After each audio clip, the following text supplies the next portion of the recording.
नमस्कार दोस्तों, मैं हूं अनूप श्रीवास्तव और आप देख रहे हैं मेरा चैनल। दोस्तों, सुप्रीम कोर्ट का कल यानी मंगलवार को एक ऐतिहासिक फैसला आया चंडीगढ़ मेयर चुनाव को लेकर, जिसमें सुप्रीम कोर्ट में चीफ जस्टिस की बेंच ने 8 मतपत्र यानी बैलेट पेपर जिन्हें इनवैलिड घोषित किया था पीठासीन अधिकारी अनिल भसीन ने, उनको वैलिड करार देते हुए उम्मीदवार कुलदीप कुमार को, आम आदमी पार्टी और कांग्रेस के जो उम्मीदवार थे, उनको चंडीगढ़ का मेयर इलेक्ट कर दिया। मुझे लगता है कि देश के इतिहास में ऐसा पहली बार हुआ होगा जब सुप्रीम कोर्ट जैसी सुप्रीम संस्था देश के किसी मेयर के चुनाव में इंटरफेयर किया हो। और इस इंटरफेयर करने की वजह यह थी कि जो कुलदीप कुमार थे आम आदमी पार्टी के और कांग्रेस के ज्वाइंट कैंडिडेट, उन्होंने इस धांधली के खिलाफ, जी हाँ, उन्होंने इसे धांधली करार दिया, क्योंकि इसमें जो 8 मतपत्र या बैलेट पेपर इनवैलिड घोषित किए गए थे पीठासीन अधिकारी अनिल मसीह के द्वारा, उनको चैलेंज किया। पहले उन्होंने हाई कोर्ट में चैलेंज किया, वहाँ से उनको जब राहत नहीं मिली तो सुप्रीम कोर्ट में गए वो। इस बीच इस पूरी चुनावी प्रक्रिया का एक वीडियो भी वायरल हो गया। उस वीडियो में पीठासीन अधिकारी अनिल मसीह बैलेट पेपर पर कुछ लिखते हुए दिखाई दे रहे थे और साथ ही साथ सिक्योरिटी कैमरे की तरफ भी बार बार देख रहे थे। उनकी एक्टिविटी जो थी वो संदेहास्पद थी। इस वीडियो को सुप्रीम कोर्ट के chief justice of India DY Chandrachud ने भी देखा और इस वीडियो को देखने के बाद वो काफ़ी नाराज हुए और नाराज होने के बाद उन्होंने पीठासीन अधिकारी को तलब किया और कल इस मामले की सुनवाई हुई और इसमें ये फैसला आया। बहुत ही गजब का फैसला है और आगे ये नज़ीर बनेगा। जी हाँ, और इस फैसले को आम आदमी पार्टी ने लोकतंत्र की जीत बताया। लेकिन इस फैसले के बाद कई सवाल भी उठे हैं। उन सवालों पर हम चर्चा करेंगे। आप बने रहिए हमारे साथ और हमारे चैनल को लाइक और सब्सक्राइब जरूर कर लीजिए। तो सुप्रीम कोर्ट ने कहा कि जिस तरह से ये पूरी कार्रवाई की गई पीठासीन अधिकारी के द्वारा, ये लोकतंत्र की हत्या है, चुनावी प्रक्रिया का मखौल है। उन्होंने CRPC एक्ट के तहत पीठासीन अधिकारी के खिलाफ आपराधिक मुकदमा चलाने की भी आदेश दे दिया। सुप्रीम कोर्ट का यह फैसला आर्टिकल 142 के तहत आया है। आर्टिकल 142 का मतलब यह होता है मोटा मोटी कि अगर इस आर्टिकल के तहत कोई फैसला सुप्रीम कोर्ट देता है तो उसे चैलेंज नहीं किया जा सकता है। हालांकि अन्य फैसलों में आप सुप्रीम कोर्ट के फैसले को सुप्रीम कोर्ट में ही चैलेंज कर सकते हैं, लेकिन आर्टिकल 142 में ऐसा नहीं है। इसके पहले एक वाकया मुझे याद है, बाकी और भी होंगे, लेकिन एक वाकया मुझे याद है जब अयोध्या में हाई कोर्ट का जो फैसला था अयोध्या लैंड डिस्प्यूट के मामले में, उसमें हाई कोर्ट ने तीनों पार्टियों को और तीनों याचिकाकर्ताओं को 2.77 समथिंग लाइक दैट उतने एकड़ जमीन आवंटित करने का फैसला किया था। लेकिन सुप्रीम कोर्ट ने यह फैसला उलट दिया और जो सुप्रीम कोर्ट का जजमेंट आया था अयोध्या मामले में, वो इसी आर्टिकल 142 के तहत आया था। लिहाजा चीफ जस्टिस ने किसी तरह की कोई गुंजाइश नहीं छोड़ी कि इस मामले में और कोई लिपापोती हो या और कोई गड़बड़ी करने का प्रयास किया जाए या और इसे लिंगर करने का प्रयास किया जाए। अब पीठासीन अधिकारी का क्या होगा, अनिल भसीन क्या करेंगे, जो जिन्होंने कोर्ट से में कहा कि गलती हो गई, और उनके बचाव में उनके वकील ने भी उनसे कहा कि ये गलती इनसे हो गई और उस वक्त इनका दिमाग कहीं और था, कहीं कुछ और था, उसकी वजह से गलती हो गई, इन्हें माफ़ किया जाए। लेकिन सुप्रीम कोर्ट ने उनकी दलील नहीं सुनी और उनके खिलाफ आपराधिक मुकदमा चलाने का आदेश दे दिया। अब अनिल भसीन का जो होगा सो होगा, लेकिन सवाल इस बात का है कि अनिल भसीन ने ये किसके कहने पर किया, क्यों किया, खुद से किया, किसी के कहने पे किया या किसी लालच में किया। तमाम सवाल उठ रहे हैं उसके बाद से, क्योंकि लोकतंत्र में संख्या बल सबसे महत्वपूर्ण होता है। अब 36 पार्षद थे और 36 पार्षदों में से 8 के वोट उन्होंने इनवैलिड कर दिए, बचे उसमें से फिर 28 में जो है फिर वो बीजेपी जीत गई। उनका उम्मीदवार जो है मनोज कुमार सोनकर जो है उसे चुन लिया गया, उसे डिक्लेयर कर दिया गया, मेयर डिक्लेयर कर दिया गया।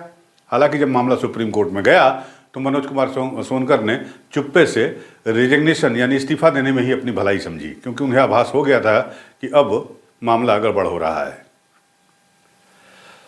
तो अब चंडीगढ़ चुनाव में क्या होगा, उसके बाद अविश्वास प्रस्ताव लाया जाएगा, क्या होगा क्या नहीं होगा वो तो अपनी जगह है, और कितने दिन तक आम आदमी पार्टी और कांग्रेस का मेयर वहाँ बना रहेगा ये भी एक अलग मसला है। लेकिन मसले आते हैं पॉइंट पर कि अनिल मसीह ने क्यों किया, किसके कहने पर किया, किसके इशारे पर किया, या खुद से किया, और किया तो क्यों किया। इन सवालों के जवाब ढूंढे जा रहे हैं, इन सवालों के जवाब मिल नहीं रहे हैं, और इन सवालों के जवाब जो है खोजे जाएंगे। हो सकता है आगे अभी और सुनवाई है 3 हफ्ते के बाद, उसमें उन सवालों के जवाब मिले। लेकिन जो सबसे बड़ा सवाल है कि इस फैसले के बाद से बीजेपी की इमेज को, जो विपक्ष पहले से ही चिल्ला रहा है, हाय तौबा मचा रहा है ईवीएम को लेके और चुनावों में धांधली को लेके, चुनाव में धनबल का इस्तेमाल करने, विधायक खरीदने का आरोप लगाते हुए, धनबल के जरिए जो है सरकारें बदलने का जो विपक्ष आरोप लगाया रहा है, उससे इस फैसले के बाद इमेज खराब हो रही है। जी हाँ, एक ऐसी पार्टी जो कह रही है कि 370 सीटें हम लाएंगे, अपने बूते पर लाएंगे। प्रधानमंत्री नरेंद्र मोदी खुद कह रहे हैं कि अब की बार 400 पार। तो अब की बार 400 पार अगर इतना कॉन्फिडेंस है तो जो भी व्यक्ति, अगर कोई व्यक्ति बीजेपी का नेता, कोई भी व्यक्ति अगर जो बीजेपी से जुड़ा है और चंडीगढ़ के इस चुनाव में अगर उसने ये काम किया है और उसकी वजह से अगर अनिल भसीन ने ऐसा कुछ किया है, तो निश्चित रूप से उसके खिलाफ बीजेपी के शीर्ष नेतृत्व को कार्रवाई करनी चाहिए, क्योंकि इस फैसले के बाद पार्टी की इमेज पर जो है बहुत बुरा असर पड़ा है। और आगे अगर इस तरह के वाक़यात 1-2 और हो गए तो निश्चित रूप से चाल, चरित्र और चेहरे वाली पार्टी के नाम से मशहूर भारतीय जनता पार्टी की इमेज को गहरा धक्का लगेगा। और मुझे लगता है कि बीजेपी खुद नहीं चाहती होगी कि उसके इस इमेज को धक्का लगे। अब बीजेपी नेतृत्व को इस बात का उत्तर तलाशना होगा, या हो सकता है वो तलाश रही हो कि आखिर अनिल भसीन ने ऐसा क्यों किया। क्योंकि ये माना जा रहा है कि बीजेपी के जो लोकल नेता थे उन्होंने ऐसा कुछ किया जिससे अनिल भसीन को ये काम करना पड़ा, या तो उन पर दबाव डाला गया, या उन्हें प्रलोभन दिया गया, या किसी और बात का उन पे प्रेशर था जिसकी वजह से उन्होंने ऐसा किया। ये आरोप अब आम आदमी पार्टी और कांग्रेस के लोग लगा रहे हैं। निश्चित रूप से यह गंभीर आरोप है। अगर ऐसे आरोप किसी चाल, चरित्र और चेहरे वाली पार्टी पे लगते हैं या उनके नेताओं पे लगते हैं तो छवि पूरी पार्टी की खराब होती है। चुनाव सर पे हैं और लोकसभा के चुनाव की तारीखें कभी भी घोषित हो सकती हैं, और आपको पता होगा कि इस बार तकरीबन जो मतदाता हैं लोकसभा चुनाव के वो तकरीबन 98 करोड़ या लगभग 100 करोड़ के आसपास हैं।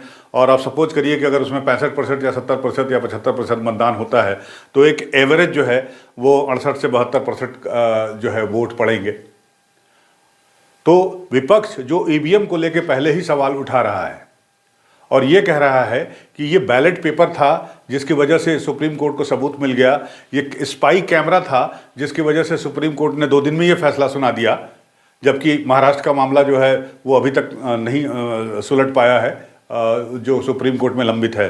एकनाथ शिंदे की सरकार बनने का जो मामला है उसको लेकर जो उद्धव ठाकरे सुप्रीम कोर्ट में गए हैं, वो मामला अभी तक नहीं सुलझा है। लेकिन ये इसलिए 2 दिन में फैसला हो गया कि इसमें पुख्ता सबूत उपलब्ध थे कोर्ट के पास, और सीसीटीवी कैमरे की फुटेज और बैलेट पेपर, और इसी बैलेट पेपर से चुनाव कराने की मांग जो है वो विपक्षी पार्टियां कर रही हैं।